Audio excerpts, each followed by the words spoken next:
दर्शितं येन तस्मै श्री गुरुवे नमः।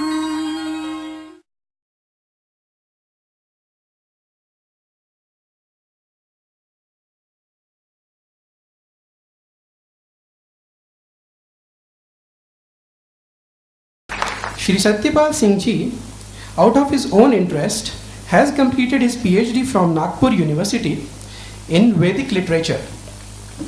He is an extensive reader and writer on various topics which include spirituality, yoga, personality development, art of living, Indian culture, society and nation building. He is also a regular author of various blogs. I would like to invite Dr. Satyapal Singhji to this dais to give a short introduction about today's theme, spirituality at the workplace, to be discussed at length later by Honorable Dr. Pranav Pandyaji. Dr. Pranav Pandya, our colleague in Pune, Dr. Vijay Bhatkar, and all the colleagues, all the followers of Gayatri Parivar,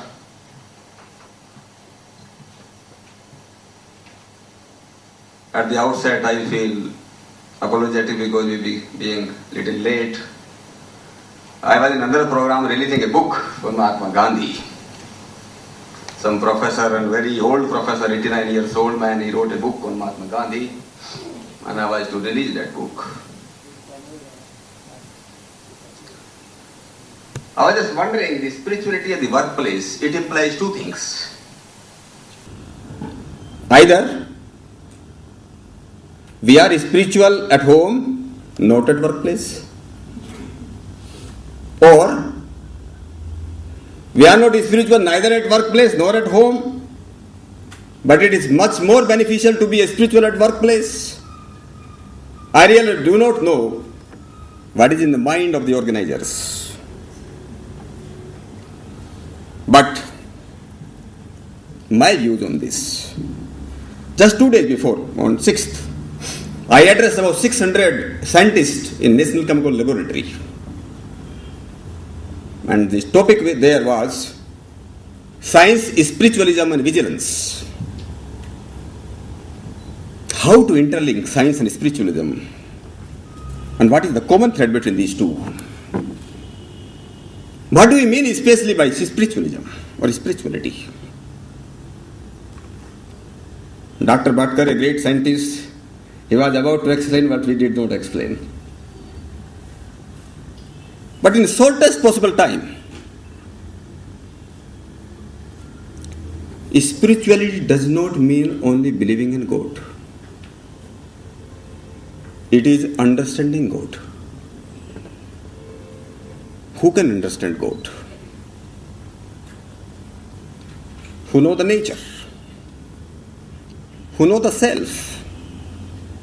Knowing God, it is just like we can compare it just like in PhD class or MSc class or MA class. We have these steps before that. We must know what we are. Very simple example. Some people, even I have found even the spiritual people confused about it. What spirituality is? I have the pen in my hand. Before this pen came into existence, there were three things. The man who designed this pen, engineer who made this pen, the manufacturer, whatever you call it, the material from where the pen was made, whether it's plastic, whether it's steel, whatever it is, or ink. There was third thing also. What could be the third thing? आप लोग हिंदी समझते हैं कि अंग्रेजी समझते हैं? अच्छे,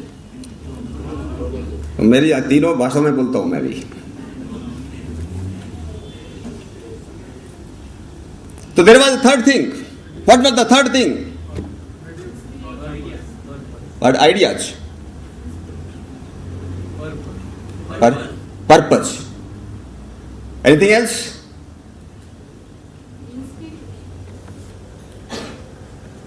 That is why when I try to explain and speak at the spirituality, I come to this point. Third thing was the user of the pen. Had there been no user, the pen would not have come into existence. This principle of Trinity exists everywhere in the universe. Before the universe came into existence, there were three things. There was a creator, we call it God, Allah, whatever you want to call it. There was a material. What material? The material is called nature. Whatever we see, whatever is visible is not nature. My dear friend, whatever you see is not nature. This pahad, the nadya, the parvata, they are not nature, they are the art of nature. You can't see nature. Just like you cannot see the mind. Just like you cannot see the thoughts. You cannot see the nature. Nature was there. And the third thing was souls, spirits, atma, whatever you call it. All these three things were there. When we talk about the spirituality, we must have a very clear thinking, very clear knowledge about these things. If we want to have the bliss, what for we should be spiritual at the workplace? What for? What is the purpose behind it? We want to be happy. We want to be blissful. From where the blissfulness will come? If you sit near water, near a river, near a reservoir, you will feel the coolness. If you sit near a fire, you will feel the heat of the fire. If you want to sit, you have to have the blissfulness in life. You have to sit near God.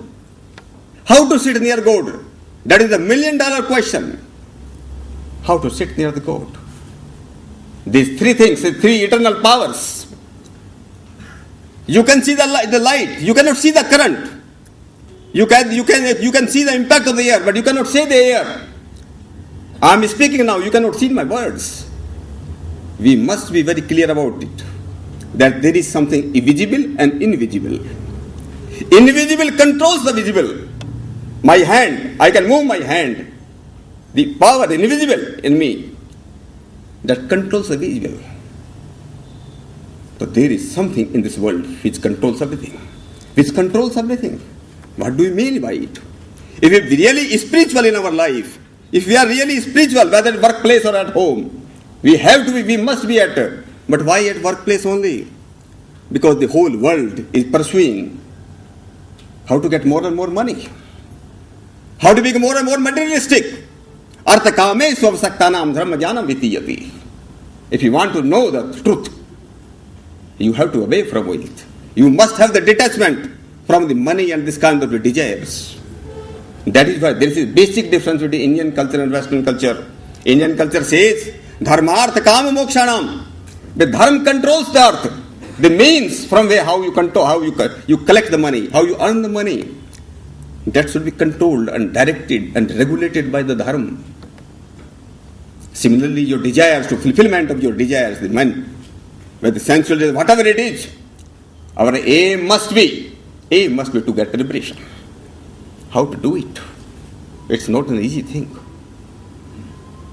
But every time we have to think that there is a niyamak, there is a controller. Whatever you do, whatever you sow, you have to reap one day. Just this idea. If just we realize this thing, this feeling in our thing, at workplace, we cannot be corrupt.